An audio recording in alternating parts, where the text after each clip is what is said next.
So the post-mortem on President Trump's high-stakes trip to China is getting a bit clear. Today, just hours after Trump returned from his visit, Beijing and Moscow announced that Vladimir Putin will meet with President Xi this Tuesday and Wednesday. And China's Commerce Ministry also seemed to undercut Trump by announcing that tariff, agricultural, and aircraft deals agreed to with Trump are simply preliminary. It marks China's first characterization of how the two-day talks between Trump and Xi really went. The meeting also raised new questions about who is benefiting from Trump's chaotic foreign policy, specifically his war of choice with Iran. Here's what Trump told Sean Hannity this week about that. We're doing it to help Israel and to help Saudi Arabia and to help Qatar and UAE and, Kuwait and other countries. Bahrain. It also helps China. I told them today, I said, we're helping you. And we're helping you in another way because I don't think China wants Iran to have a nuclear weapon either. Joining us now, Pennsylvania Congresswoman Madeleine Dean. She serves on the Foreign Affairs and Appropriations Committee. Congresswoman, it's great to have you back on the show. Your take there on Trump's meeting with President Xi, was there any strategy here on the U.S.'s end? And what did you make of his comments there that, we're helping China, a country that everybody, by far and large, considers an adversary at the very least of the United States? And the president is openly saying we're doing it to help them as well. Eamon, good to be with you. Good to be with all of you tonight. And very good to hear from Reverend Al. And just juxtaposition this president as he left for China saying, I don't care about Americans' financial situation at all. I don't care about anybody. And he clearly doesn't care about protecting the voting rights of Americans and what's going on in Selma, where I've had the privilege of being 3 or 4 years in a row, twice with John Lewis, protecting voting rights. What I worried about when the president went to China was how he stepped off. You remember what he said. He doesn't care about Americans and their financial situation, as people in my district and people all across this country are struggling with the high cost of gas, utilities, rent, all kinds of goods as a result of this reckless and deadly war in Iran. I worried that the president went in a weakened position. And certainly that is exactly what we saw, a president fawning over Xi. That is not the position of strength that I would like my president to have taken with the president of China. And one of the things I thought about was a serious president would have said, here's what I'm focusing on. I'm focusing on AI theft. I'm focusing on trade. I am focusing on fentanyl. I'm focusing on human rights violations. And these are the things I want to talk directly with Xi about and bring home the goods. Instead, we got ballroom envy and flattery of this authoritarian President Xi.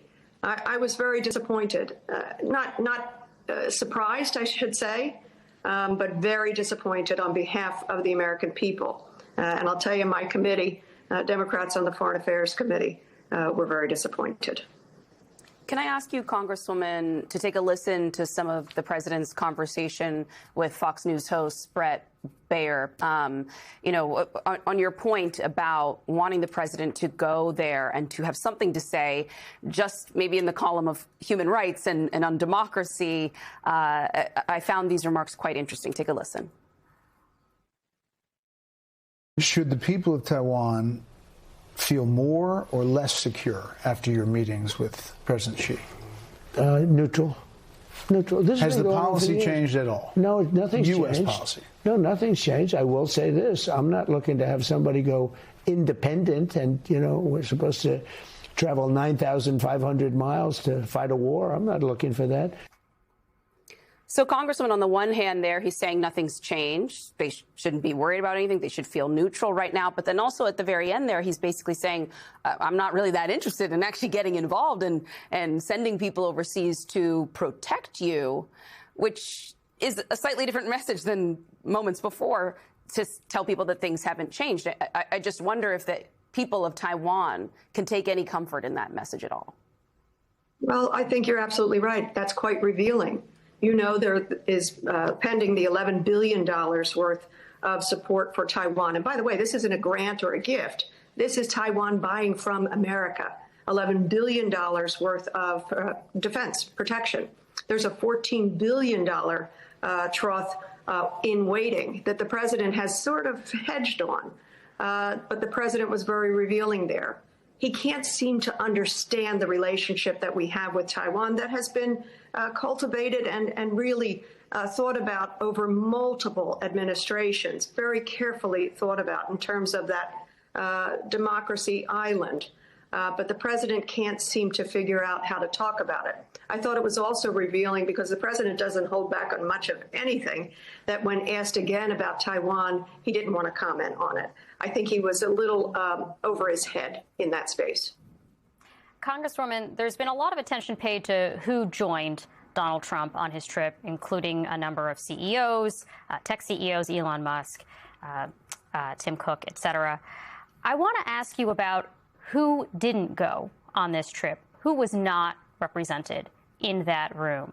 Geeta Gopinath, who was the former chief economist at the IMF and I think first deputy managing director there, had a tweet recently where she showed a photo of who was in that room, a painting of the end of meritocracy, a meeting of the two largest economies, and not one woman at the table.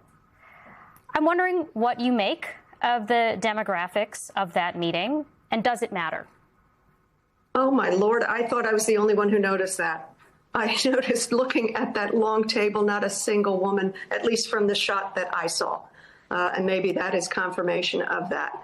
The president doesn't care at all about the condition, the financial condition of America. He cares very little about including women in this conversation, experts in this conversation.